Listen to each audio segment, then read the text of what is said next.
I like the sentimental things. I'd rather people have empty walls than fill them with garbage, or things that don't really matter and Mhm. or things that they're not super excited about. It's like, well, if you don't love it, why are we showcasing it, Welcome to Reframe and Reclaim. We are Courtney Huckabee, a psychotherapist, and Jen Harris, an interior designer who have teamed up to reflect, challenge, and reframe your mindset in relationship with your personal belongings. Join us as we discuss and declutter all of the stuff that keeps us stuck. Learn to intentionally create environments with improved function and design that cultivate peace of mind. Find the reframe. Start your reclaim. Hello, everyone, and welcome to another episode of Reframe and Reclaim. I'm Jen Harris. And I'm Courtney Huckabee. And today we have the privilege of speaking with Katy Hoxsey out of Boise, Idaho. And she is an interior designer who has been featured on things like the Show House Showdown. I don't know if you remember that. She's also been featured with Thermador Appliances. They have featured her appliances in her designed kitchens, which is very exciting. So today we're just going to sit down and have a little chit chat about how interior design has influenced her spaces and then the items that go in. So Katy, welcome to Reframe and Reclaim. Hello, thank you so much for having me. I'm so excited to talk with you. So tell us a little bit about your career journey and interior design and what got you into it. Well, I've always been on a path for interior design. My mother was an artist and quite the homemaker and decorator, and but in a very like wholesome, kind of natural sense. And she had stacks and stacks of Better Homes and Garden magazines and things that she kept. And so that was just always a part of our life. And my favorite aunt was an incredible decorator. She could go to all the thrift stores and things and make it look like $1,000,000, even though it was like collected and stuff. So there's just been some really resourceful people that were really influential in my life. And like my grandparents had a home that they built that was very much in our Swiss heritage. And so they built like a Swiss chalet style home that was just like really unique and thoughtful. So that's just always been kind of a interesting part of like my childhood. And being more of the artist type, I think I was expected to be more of an athlete because I'm really tall, but I was really just more artistic. And my dad is like quite the businessman, and so I was always thinking about what could I do as like a viable career and something I would be passionate about as well. And it was kind of like art and business and interior design just kind of developed from there. And so I studied it at the University of Idaho and have been working in the field for, oh gosh, 19 years. I can't believe it. So, yeah, and I've transitioned, as I grew in my career from like an architecture firm, just like drafting public schools and bathrooms and not exciting, interesting things at all, to then working in a little more specialized firms. And then I had a little stint in sales for some materials, which was really very formative for me for like prospecting and just like personal development and marketing development and things that I really wasn't learning at firms. And then I just started designing kind of freelance. And then I was a partner at Design Vim for 11 years. And then we dissolved last year and now I'm independent. So anyway, the career has changed a lot as my location has grown a lot. Like Boise was a very conservative small city with really great weather and lots of great outdoors, which my family and I love all the access to the outdoors. But it's grown exponentially. It has like exploded, and people from all sorts of places, bigger cities, have come here and relocated. And so it's like the design opportunities have really grown with all this other outside influence, which I love very much. And So I know you've been focusing on residential design. So, as part of your design process with clients, everybody has opinions. It's their home, their space, right? So, what kind of questions do encourage, or how do you encourage your clients to think about their new space to try and reframe their minds as far as what the potential of it and what it could be from what it is now? yeah. Well, everybody's different, even if Right. they're like wanting the same or similar thing. Like if Or even if there's they're living in the same house, yeah, right. Well, so it's been really interesting. I always joke that someday when my kids go off to college, I'm going to go back to school with them and study anthropology because I think Ah, people are so interesting. Yes. And there's like patterns with how people think of like what type of person they are. And so I find it just really interesting when you really kind of like have the experience of working with many people and many couples and many families and businesses too. I do a lot of commercial work too. okay. Um, but residentially, people want it right now. And commercially, it takes a lot of time. And, it's like years of that property coming to fruition. So residentially, when we're talking about like, what do they want? Where do they go? How are we going to do this? How much does it cost? I've really been trying to reformat my vetting process because Mm, it is so important to be like a good fit for each other right. and to listen to like red flags that maybe are not a great fit for me. Although I have a really hard time saying no to people and I want them to have everything they want. And we can make that possible. But I've just learned that as like the world has become so informed and they have so much access to Mm, every design across the world through Pinterest and the internet and travel, Right. people are very, very well traveled a lot and have, many of my clients, they've built their own homes, they've moved, they've renovated, they have a lot of experience. But then there's people that have no experience either. And they're like, okay, we're going to try this out. What do we do? And so I've tried to document like a process of like, this is generally how it goes. And like, this is my involvement. This is where I help you. This is where I really want to be there for you. But it's your house, it's your decision, and it's your budget, of course. Like, so it's never just me. And I find like the different styles are very intriguing, and I never want to design like the same thing over and over again. I like all the different styles that people are interested in.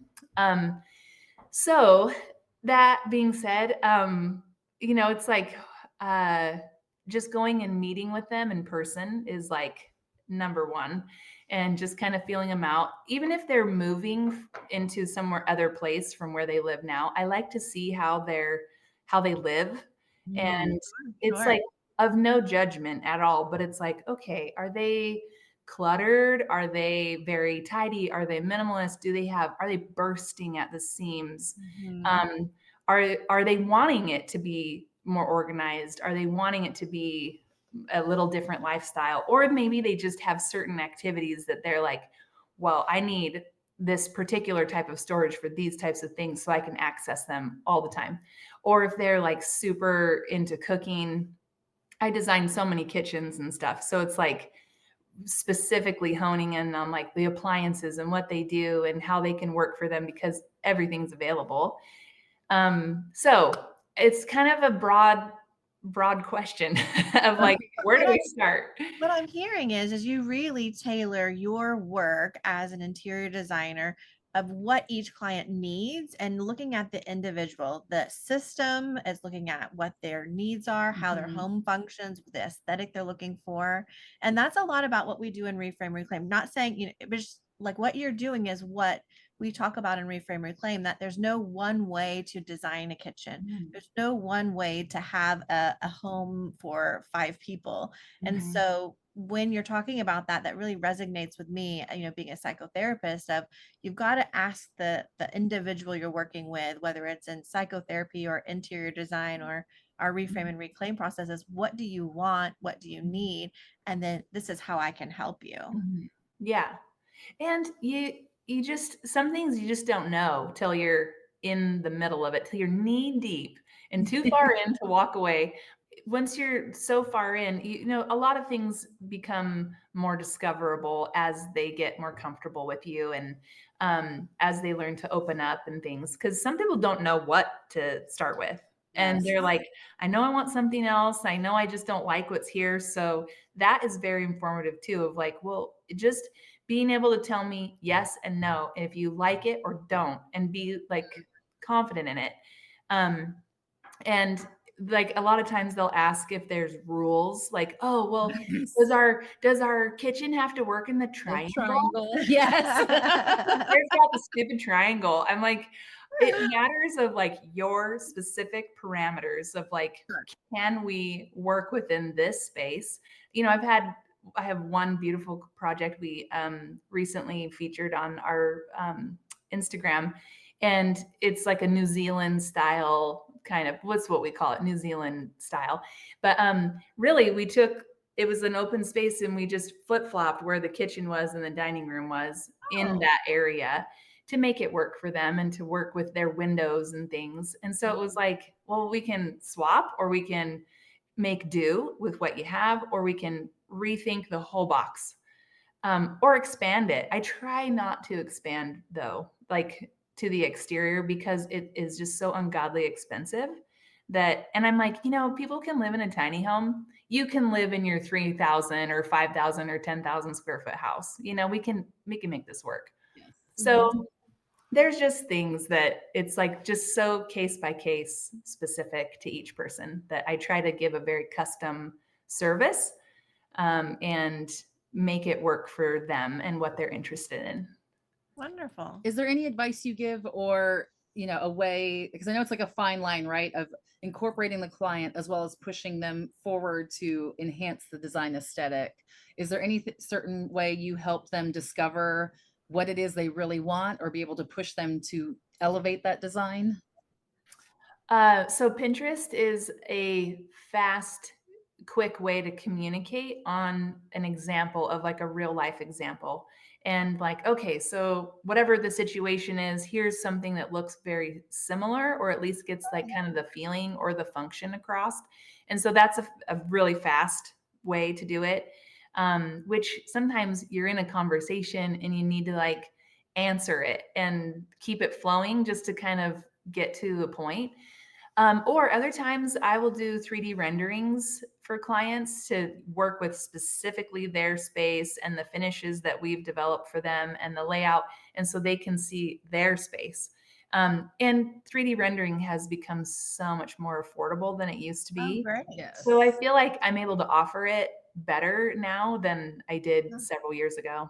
Yeah. And I will say, Jen being the creative and you being a creative, I'm more of the like, science language kind of place. Um, I think that's so wonderful that if we don't know where we want to go, you're helping them reframe and find Mhm. the vision for that using your skill sets.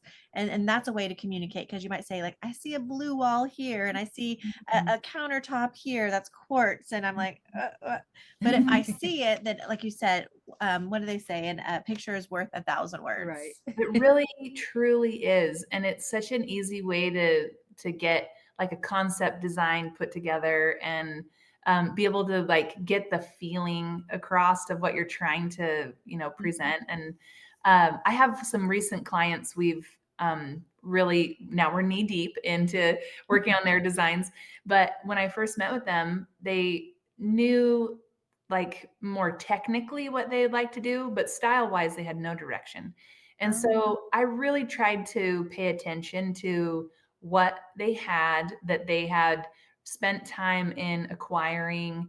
Like they had bought a new dining table set and that they really liked. And it was a very beautiful style that I thought, okay, I think just based off of like that piece, knowing that that was something that they were really proud of and happy with, that that was going to give us a direction that they maybe are interested in a little more refined look and not like farmhouse look.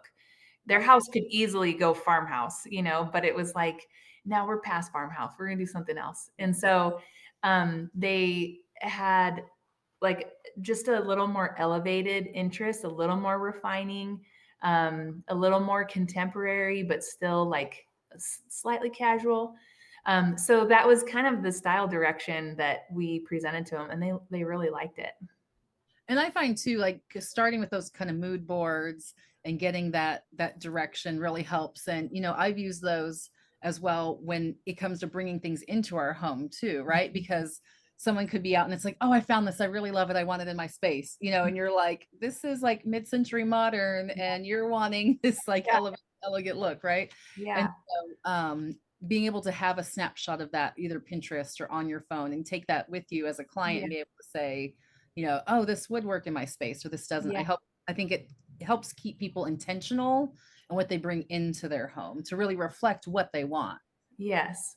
It is so interesting because I have some other clients that I worked with them from across the country. They were moving and relocating here, and they had shown me a specific like Martha Stewart kitchen that was like aqua and charcoal and super fresh and pretty and a little bit traditional. And they're like, we love this kitchen. But then all of their furniture and everything was mid-century, kind of Mm, contemporary, a little bit like West Elm kind of look. And we were like, okay, so how do we make this work? How do we make it look intended and like it blends and it's complemented? And so I've started making our own styles for clients. Like it's not just modern or contemporary or transitional or traditional anymore. And then it's not just farmhouse and cottage core and right. whatever other thing you can think of. And so we kind of jokingly make up our own styles for clients. And so that one is Martha Modern. I love Um, that. and it's kind of fun to like tailor Yes. a description for a client because sometimes they're like, I mean, I don't know. Or they don't want to be farmhouse, but they do. Like they don't want to call it that, but they are. Right. That's what Yes, they're yes, interested in.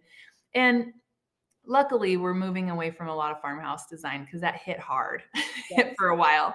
yes. And it gets a little tiring to kind of do like a similar design because it feels very trendy. And I'd rather do something that is like something that people are interested in for the long haul.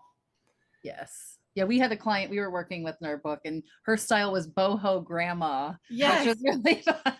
And honestly, it actually, we actually went shopping with her and we're like, okay, what's boho? What's grandma? And we just like picked this boho grandma. Is this seems grandma, but is it boho for you? Is this boho, but is it too young?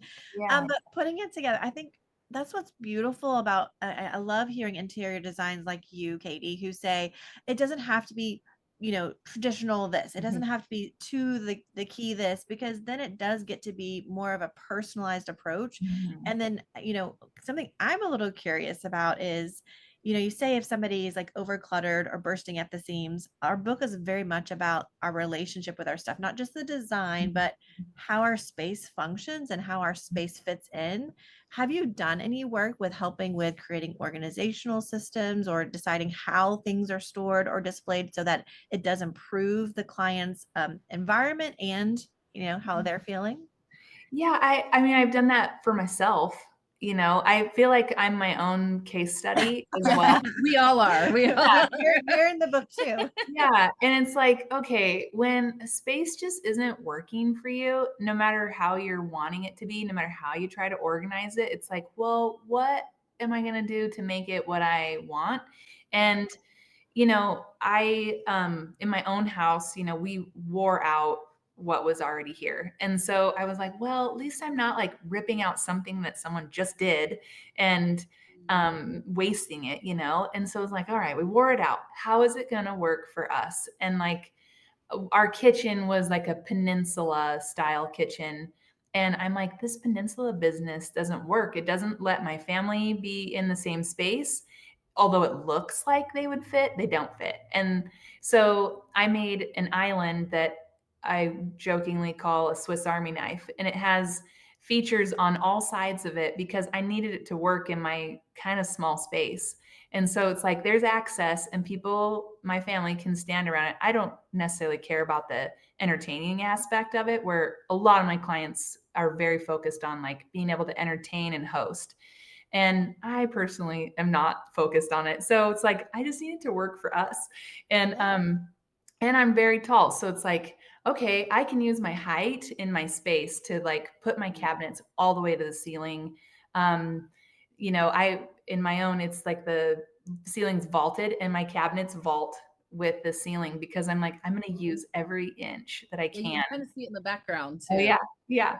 Um, and we're going to do a photo shoot here coming up soon because I'm like, I like things to be personable, and I Sure. wouldn't mind showing my family using like my little Swiss Army kitchen and having the pull out trash where everyone can access the trash and not having it under the sink where you're always at the sink and you Yes. can never get to the trash. And it's like, I'm going to put it right over here where I can still get to it.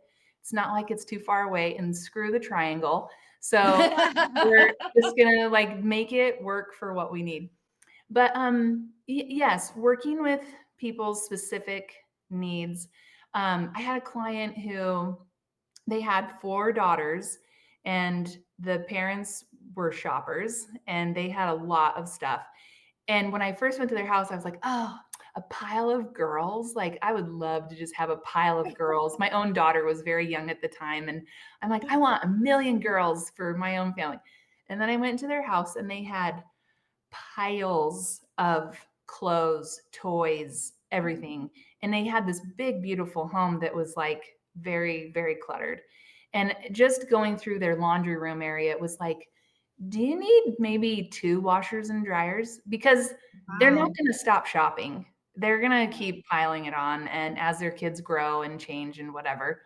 And so I was like, "How about we stack 2 washers and dryers, 2 pairs, and we keep that production of, what you're wanting to use going, and then Yes. we have a big counter where you can fold, a long bar where you can hang, and, like, be able to deal with it rather than having, like, mountains of things everywhere." And so that was kind of a specific one that I'm sure it's still a little cluttered just because, like, it's just how they live. But being Maybe able to, make a like, system. Yeah, Yeah. the yeah, system. to just, like, create a system. Having 2 washers and 2 dryers takes a lot of space, and it is another extra expense, and so that situation doesn't work for everybody. Mhm. Sure, sure. So, but that's just one example out of a million. So, Right. yeah. And one thing we found, our book is kind of broken into different excuses people tell themselves, whether it's, I might use this one day, and so they hold on to Mhm. it, or someone gifted it to me. And one of the things, that I struggle with too, and we came across a lot, was like it's sentimental. Oh, yeah. So how That's have you been my able, yeah. Yeah. So yeah. how have you been able to incorporate a client's like sentimental items, or it's like this really needs to be in the room? And Yeah. how do you, highlight those in a way that it functions and is beautiful for them? I actually prefer to work with people's sentimental stuff because I got it goosebumps. oh, I'm so glad because my own life is that way. I have sentimental things that were my mother's and that's their like old world, and my husband's family has like specialty old world things that like came from far off places, and they have neat stories about it and stuff. And so there's a little bit of heritage for me in it. Um, Other people, like if it's from their travels or from their family or something that they made, like I have other clients who are very crafty and they do really beautiful woodworking. Wow. Um, or even if it's like not my preferred style, it's like they care about it. Mhm. Um, or big crazy art pieces sometimes, like I had a client who had this huge fossil that I was like, Wow. "What? Like, what do we do with this?" And so we like needed to accent the fossil, Um, one client recently, we worked on all of their furniture and pulling it all together. I had designed this home for other people, and then they divorced and moved. And then this other couple moved in, and they've had a big life of travel and sentimental things, but they like modern, and their stuff is not modern. And so I like really searched for style inspiration that pulled together eclectic but still contemporary looks. And so we made all their things work. And I was super proud of it actually. I was like, God, I just made all their weird stuff look so cool, you know, and like bringing in the right rugs. And they had rugs collected from other places, and they had some little end table that was the shape of some building, and like it was just totally round. And then a big ceramic bear, you know, it was like, Why what? not? What are we doing here? And we had sentimental things from like their mother that was from the 50s, you know, and it was like, okay, let's figure this out and like bring in the texture, and then adding like a little more color to it, I thought helped, layering, and then bringing in the new pieces that, you know, would work better for them, that they were excited about. Right. So I like the sentimental things. I'd rather people have empty walls than fill them with garbage, you know, or things that don't really matter. And or things that they're not super excited about. It's like, well, if you don't love it, why are we showcasing it? You know? Um, Yes. And I think we so found that so much in our book is like you have this stuff, but is this stuff you want to display, or is there something more important that, like you said, it makes it look cohesive and intentional, and maybe filtering through the things that, like, I just got this at the store. I thought it was cute 2 years ago, or oh, someone so gave it to me, so I just like put it up on a shelf. I love how you say, what's important to you, your worldly rugs and travels, your ceramic bear, this huge fossil. How do we accent that and make that an important piece in your home, and not get lost in all the other things that may not really mean as much? yeah, yeah, yeah. I have another client right now that they moved into a pretty expansive house, and then they didn't really furnish it, and they've been living there for several years with like it feels empty, you know. And then the one piece of sofa that they did get, their dog chewed on it, so they moved it to another room. It's just been a little bit of an interesting situation where usually people have too much stuff, and these people have kind of nothing, it looks like. So we're working on a full renovation for a totally different house, and really kind of honing it in and seeing what they want to do and how they want it to work and things. And so every once in a while, I have someone who has nothing to work with, and we're like, okay, how do we make that correct for them and function right and be something they love and that they can value for a while too? And so I do try to help them, you know, acquire the things that they can be not maybe sentimental about, but things that will work for them and suit their space. And you have, separate ends of the spectrum. You have those who have too much stuff, and how do we like really make these things work together? And then, again, the space, it may be just a really, really large space and not enough stuff to make it feel Mhm. welcoming, feel cozy, feel peaceful, instead, and trying to find that balance, and therefore that client, their home, and what they want that feel to be, whether it's, Yeah. contemporary or boho grandma Yeah. or Or Martha Modern. Yeah, Martha a little Modern. modern. Yeah.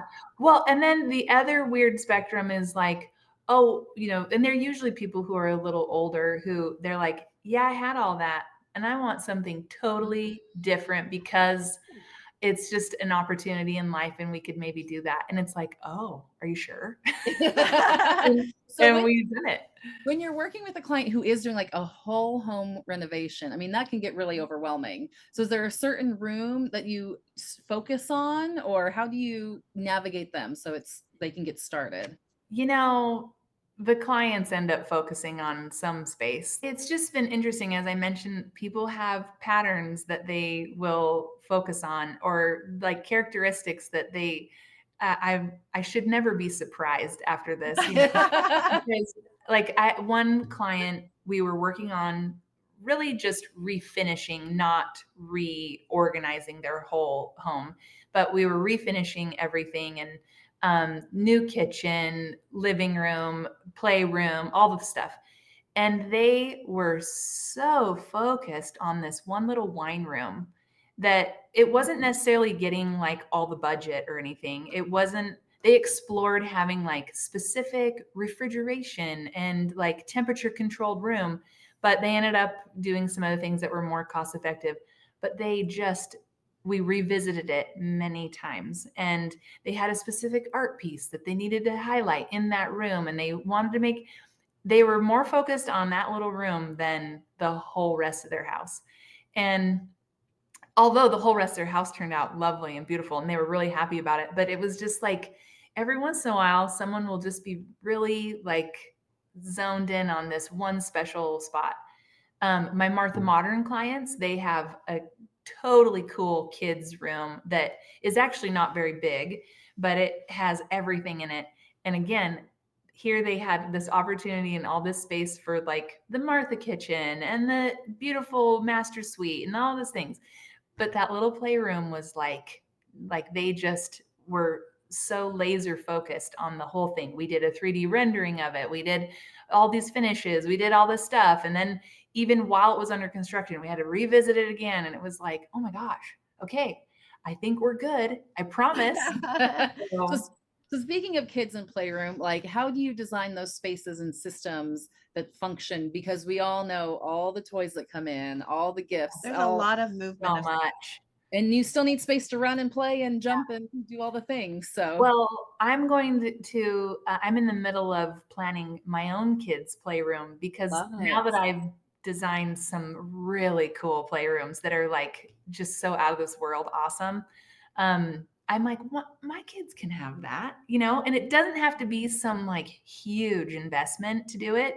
Um, but they're busy and I want them to remember our home of like, oh yeah, we had monkey bars on the ceiling. And, I want them to remember like we had a special spot for them to just like be, just have so much fun.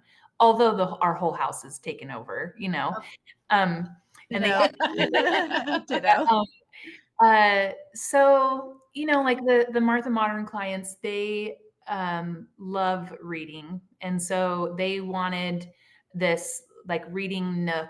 We put reading nooks in like 15 parts of their house, I'm pretty Love it. sure. And I was like, do you really have that many books? Like, what are you doing? But anyway, they're so focused on that, and so it was like, okay, this section that used to be a closet became a loft and a playhouse.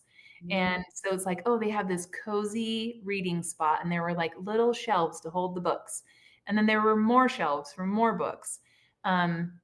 And they really they love the nugget sofa. So because they were like, oh, we do watch movies. We love watching movies together too. And but we want them to play and jump. So it was like the nugget sofa was like a perfect spot for having the climbing wall and the climbing rope, but then lounging to watch like whatever fun movie.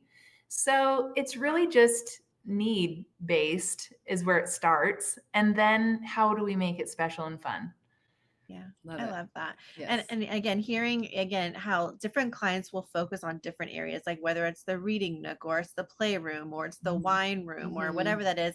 And that just goes back to the psychology of, really making sure that we're putting intentionality into those spaces that are super important. And, if they really love reading, how that, is Yeah. shown in their space, or if the wine is really important, their collection of wine or having their wine preserved. I love Mhm. that you as an interior designer, not just making things pretty, but making things purposeful and intentional and really letting the client's expression of their lifestyle be seen. And so I Mhm. think it's so beautiful. Yes. Mhm. Yes. And Well, that's it's fun. I'll have to send you guys pictures of when my playroom is dealt with. I know. I'm like, I need to go home and do my like my I kids know. love that. Yeah. Yes, I'm not ready for that. I just redid my kitchen little dining nook for a playroom, and I'm like, okay, he has enough space. He has Yeah. his room and that room. I need a little bit of space for me, but Yeah. we really appreciate you talking with us, Yes. Katie. I think we have one more question. Yes, to wrap up. So one of the things as like me personally, as I was like reframing my space and looking at everything, I kind of had to ask myself, like, if a home emergency happened, what would I grab? So for you, you have your family safe, your furry family safe, you have all your important documents. What is the one item in your home you would grab if there was a home emergency that you would save? Oh, I've thought about that so much. Because I am sentimental, I have some things stored, and I need to think about that clearer because I have my family photo albums from when my childhood. My mother passed away a long time ago, and my dad is remarried, and they were like, take all these photo albums, please. So it's like, okay, though none of that is digitized, and maybe I should do that, because if ever something happened, they're in a weird spot and I'm not going to be able to carry like 40 photo albums, you know? And so it's kind of thinking about like, oh, what if? And what do you do? Where do you go? But probably my children's artwork is maybe more important to me than my childhood stuff, because my kids will never know who that was in that photo album, you know, or anything like that. So it's not like they're, you know, have the family tree recognized at this point. So I would probably like, I'm artsy and artistic, and I do art projects and things with my kids, and I've been saving their art into, well, my daughter was sent home with like a really cute pizza box where they drew their faces on it, and it I had love that. it was so cute. And because I was like, how do you store your kids' art? You know, like it just was a bit of an overwhelming situation of like, how do I archive these of some sort? And so they came home with a pizza box that was their kindergarten portfolio. And Love it. so I was like, oh my gosh, it's a small size, it's Yeah. compact, it fits a lot, and it has like this cute little thing. So I got a bunch of pizza boxes, of course, not used. And That's then good. I've like organized their art, you know, over the years or whatever, and then Love like wrote that. that's gonna probably pare down over time, you know, as like things Awesome. get more, because like, are they gonna want their kindergarten art that's like taking up a shelf? Right. Right. Um, but that's just something that I think I would grab at this Okay. point, because every little thing my kids do is like the most sentimental Of thing that I love and course. cherish.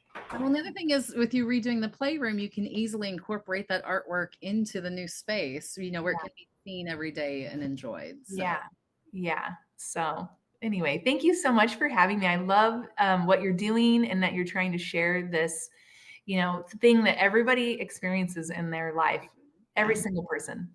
Yeah. So And so we want to thank you again. And if you haven't heard yet, we are Reframe and Reclaim, a 7-step guide to reframe your relationship with your belongings and reclaim your space. And if you have the means and resources, get a professional organizer, get a professional interior designer, help them help you. And we want to make sure when you start your process, you have a starting place. So this is what that is.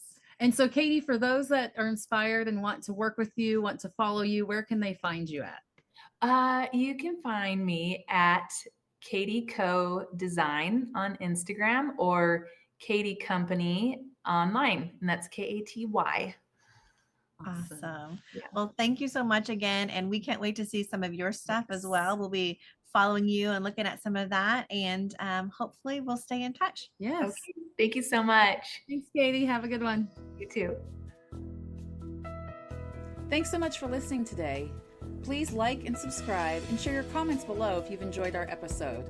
Please leave us information, comments, feedback, or anything that you're working on in your personal space. We'd love to hear how your reframe and reclaim process is going for you.